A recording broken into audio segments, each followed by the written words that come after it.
Sejam bem-vindos ao canal do Professor Eduardo. Hoje vamos para mais uma aula agora sobre sistema respiratório. Vamos lá. A fisiologia do sistema respiratório, como é aquele funcionamento dele? A respiração pode ser interpretada como um processo de trocas gasosas entre o organismo e o meio, ou como um conjunto de reações químicas que faz parte do metabolismo energético, que a gente chama de respiração celular. Então é justamente isso. Nós podemos compreender ela dessas duas maneiras, né? Na realidade são as duas maneiras juntas, mas como sendo a troca, né?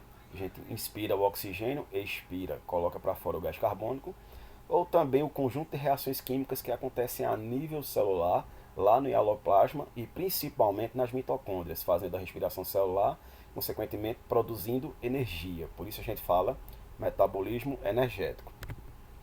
Dessa forma, o termo respiração pode ser empregado em basicamente dois níveis, celular e orgânico. Então, quando a gente fala celular, a gente está falando do que acontece dentro da célula, nas mitocôndrias, e orgânico, todo o processo que acontece no nosso organismo, a troca das substâncias e produção e queima de substâncias como a glicose.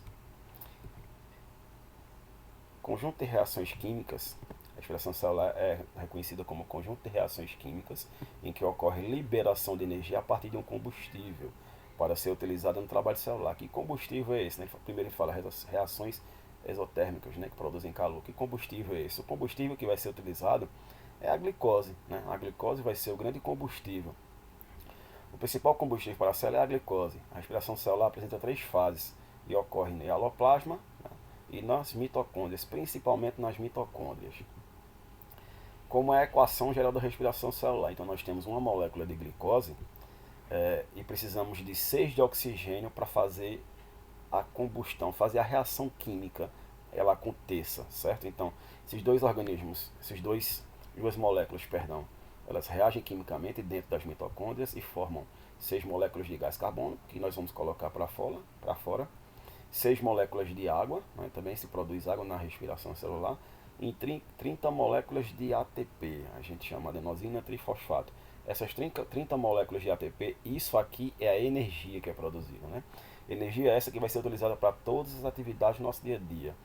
Desde dormir, até porque para dormir gastamos energia, né? Não paramos de respirar, o nosso organismo, nossos órgãos não param de funcionar, o nosso cérebro não para de pensar, tanto que às vezes a gente chega a sonhar, né?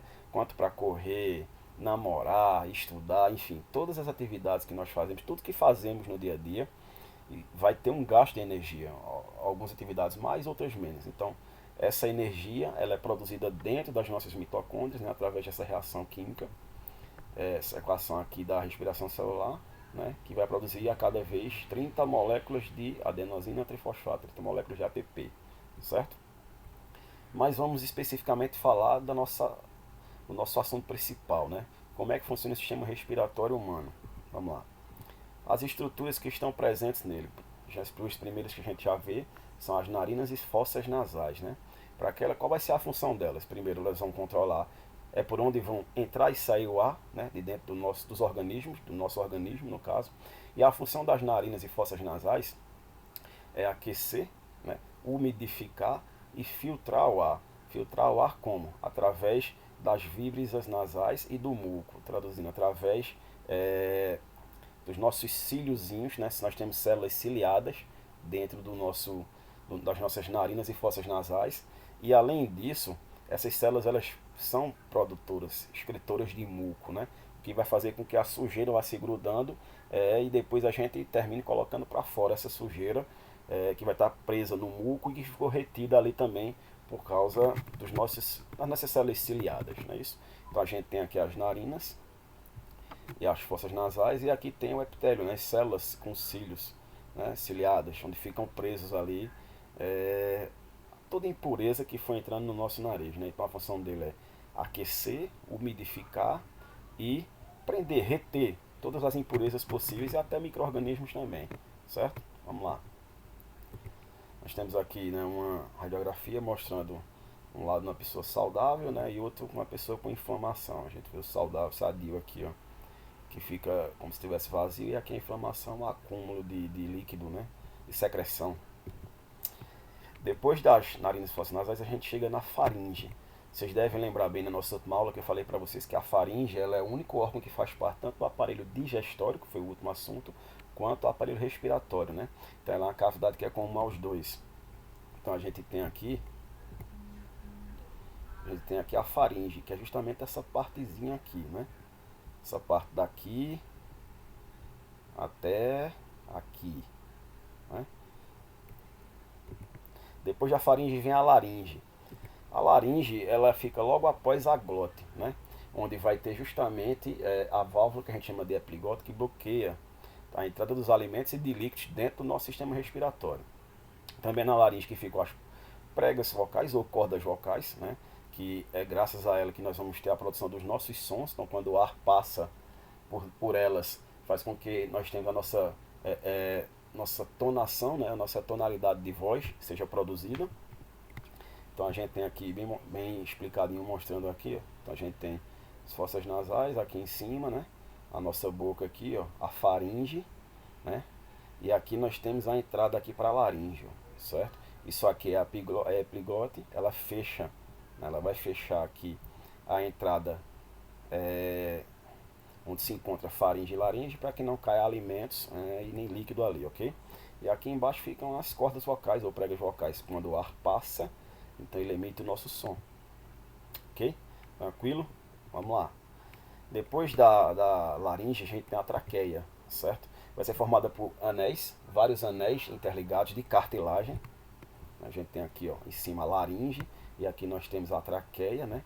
Essa traqueia ela tem vários anéis, como eu disse, por dentro também ela vai ser formada de células ciliadas, né? A gente vai ter um epitélio ciliado, cheio de cílios, produção de muco também, muito parecido com o que acontece nas fossas nasais e nas nossas narinas, né? Para reter impurezas que passaram e conseguiram chegar até aqui, micro-organismos, né? Outro detalhe, esses cílios eles sempre batem para fora, eles sempre estão empurrando, né? Esse muco, essa secreção produzida para cima, para fora aqui, para sair na laringe, jogar na faringe para que a gente possa eliminar essa secreção, o famoso catarro, certo? Então essas impurezas vão ficar grudadas, aderidas ali nos cílios, né, e no muco, e depois vão ser direcionadas para fora do nosso sistema respiratório. E está aqui uma fotomicrografia, né, mostrando aqui por dentro da traqueia os cílios, né, e suas células. Outro detalhe, essa traqueia ela vai se ramificar, né, em duas, sofreu uma bifurcação aqui em dois brônquios, são ramificações menores, e depois esses brônquios vão dar em ramificações ainda menores, chamadas de bronquíolos, que na sua extremidade final vão ter vários alvéolos pulmonares, ok? Então vamos lá, falando aqui, ó. Os brônquios, né, e bronquíolos são duas ramificações passando pela traqueia, né? Então eles vão estar dentro, eles vão penetrar nos nossos pulmões, certo? E no final dele nós temos os alvéolos pulmonares, que é a parte, os órgãozinhos que vão ser responsáveis por fazer a troca, quer dizer, jogar o oxigênio que a gente inspirou, o oxigênio desce por aqui, passa por traqueia, brônquios, bronquíolos, chega aos alvéolos pulmonares. Eles é quem vão ser responsáveis por jogar esse oxigênio no sangue, ao mesmo tempo que estão retenendo o gás carbônico, e esse gás carbônico volta, né? Ele volta ali saindo dos alvéolos e passando por bronquíolos, brônquios, traqueia, laringe, faringe e narinas e fossas nasais para fora do organismo. Tranquilo? Eles vão ter todos a mesma constituição, mesmo tecido cartilaginoso e células ciliadas com produção de muco, tanto a traqueia, laringe, brônquios e bronquíolos. Que nós temos aqui mostrando como são os pulmões, né? Lembrando que por dentro dos pulmões a gente tem aqui, ó, cada brônquio, né? E bronquíolos aqui. Outro detalhe, esse nome brônquio, vocês devem lembrar daquela doença que a gente chama de bronquite. Então, bronquite é uma inflamação, uma infecção que se pega aqui nos brônquios, certo? Quer dizer, as bactérias elas conseguiram se instalar aqui e a gente tem a infecção, a inflamação dos brônquios, chamada de bronquite. Tranquilo? Vamos lá. Os alvéolos pulmonares que ficam aqui nas últimas ramificaçõezinhas aqui, certo?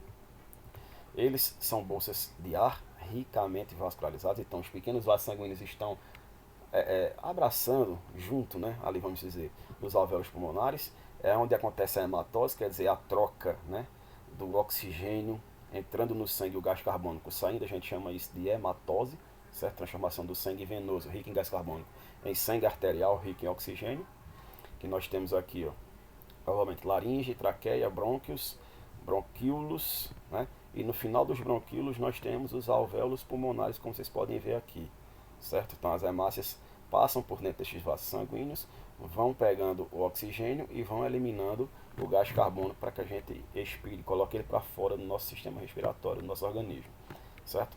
Como é que funciona a mecânica? Como é a parte mecânica da ventilação do nosso pulmão? Aí ele diz, a entrada e saída do ar nos pulmões depende da diferença entre pressão atmosférica e a pressão intrapulmonar, quer dizer, dentro do pulmão. Então vai ser essa pressão atmosférica e a pressão dentro do pulmão, a qual é criada por ação de músculos respiratórios. Os músculos das costas, que nós chamamos de intercostais, e o músculo diafragma, que fica aqui embaixo da nossa caixa torácica, certo? Aí veja aqui, ó, a gente aprendeu isso quando estudou os mamíferos. É exclusivo, só está presente esse músculo nos mamíferos, certo? O ar se movimenta do local de maior pressão para o local de menor pressão. Nós temos aqui, ó, o que acontece nos fenômenos de inspiração e expiração, certo? Contração dos músculos intercostais e diafragma, aumento do volume da caixa torácica, diminuição da pressão dentro do pulmão, certo? Então, acontece a entrada do ar, a gente chama isso de inspiração, certo? Agora vamos lá. Relaxamento dos músculos das costas, eles relaxam, né? Tanto eles como o diafragma. A caixa torácica diminui o volume, né? E aumenta a pressão dentro do pulmão, empurrando o ar para fora, saída do ar. A gente chama esse fenômeno de expiração, tranquilo? Ele vai mostrar aqui os dois processos como é que vão estar aqui, ó, inspiração e expiração. Detalhe aqui no diafragma aqui, ó, certo? Diafragma aqui fazendo com que o pulmão encha e depois ele empurrando o pulmão, pressionando o pulmão para que ele seque, certo? Tranquilo? Vamos lá. Transporte de gases. O oxigênio é o nosso gás principal, né? Ele, o grande comburente dessa reação química que vai queimar esse combustível lá que é a glicose, certo? 97% dele vai ser ligado à hemoglobina, formando o que a gente chama de oxemoglobina, e 3% vai no plasma. A gente vai ver que o gás carbônico é diferente, certo? 25% vem ligado à hemoglobina, formando a carbohemoglobina, certo? 5% no plasma e 70% formando o íon bicarbonato, também no plasma. O monóxido de carbono, né? Gás liberado durante a combustão de combustíveis fósseis e queimadas que apresenta afinidade com a hemoglobina 210 vezes maior que o oxigênio, formando um composto estável, carboxiemoglobina, podendo levar à asfixia. Esse aqui é justamente aquela ideia que a gente já conversou em sala de aula sobre qualquer incêndio. A tendência é que a fumaça do monóxido de carbono ele suba, ele fique na parte mais alta do local onde se estiverem. Por isso a tendência é que as pessoas fiquem deitadas no chão para evitar que seja inspirado esse gás tóxico, já que ele é 210 vezes mais rápido para se ligar com a hemoglobina do que o oxigênio, né? E como falamos também, até voltando àquele assunto da boate quiz, é por isso que tanta gente morre pisoteada, né? Porque as pessoas se abaixam para evitar de estar inalando esse gás, só que quem não tem noção quer fugir dali de todo jeito e sai passando por cima de todo mundo. Controle da respiração respiratória, né? Controle da frequência respiratória, perdão. Primeiro, o nosso processo de respirar, tanto ele como, por exemplo, o processo do nosso coração bater, são movimentos involuntários. A gente não controla, né? Não precisa ficar pensando assim, vamos lá, respira, respira, respira, ou então vai coração, bate, bombeia sangue, eu não preciso fazer isso. Porém, nosso cérebro, né, mais na parte embaixo dele, do cerebelo, tem uma parte chamada bulbo cerebral, né? E é justamente o bulbo cerebral, ele é responsável por controlar todos os nossos movimentos involuntários, né? Seja a nossa respiração, seja a nossa circulação, seja, por exemplo, os movimentos peristálticos, né? Que a gente acabou de ver também na digestão. Então, a parte muito importante, a gente chama ele de bulbo cerebral, ele fica embaixo do cerebelo, do cérebro, né? E ele é responsável por controlar todos esses movimentos involuntários que nós temos. E aqui para a gente finalizar, só falar um pouquinho rapidamente, né, sobre algumas doenças do sistema respiratório, né? O enfisema pulmonar é a perca da elasticidade do pulmão. Então o pulmão vai perdendo a elasticidade, consequentemente ele enche, ele vai ter uma capacidade de respiração menor, né? Isso vai ser causado pela destruição dos alvéolos pulmonares por causa principalmente do cigarro. Então o cigarro, as substâncias do cigarro vão cobrindo ali os alvéolos pulmonares, ressecando até destruí-los, né? E vai causar o que a gente chama de efisema pulmonar. O edema pulmonar, ele pode levar ao acúmulo de líquido dentro do pulmão, ele pode levar também insuficiência respiratória. A bronquite, como eu já tinha falado lá quando falei dos broncos, né? É uma inflamação de vias respiratórias que pode ser viral ou bacteriana, certo? E a asma é uma doença inflamatória crônica das vias aéreas, né? Então, o que é que acontece? Isso resulta na obstrução dessas vias aéreas. O fluxo de ar vai ser menor que vai passar.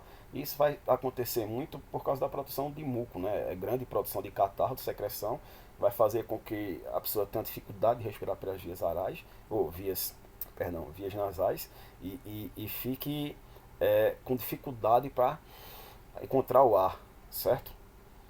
Então, gente, esse é o nosso conteúdo da semana, certo? Espero que não tenha ficado dúvidas, né? Qualquer dúvida que tenha ficado ou qualquer curiosidade que vocês tenham, falem comigo no WhatsApp ou me procurem, né, depois para a gente tirar essas dúvidas. O importante é que elas sejam sanadas e eu espero que não tenha ficado tantas dúvidas assim, né? Eu estou tentando fazer com que a aula seja mais rápida para não ficar tão cansativa, né? Porque eu sei que passar muito tempo na frente do computador do celular é muito cansativo. Então espero que tenha sido produtiva e qualquer coisa me procurem, ok? Então, tchau, tchau e fui!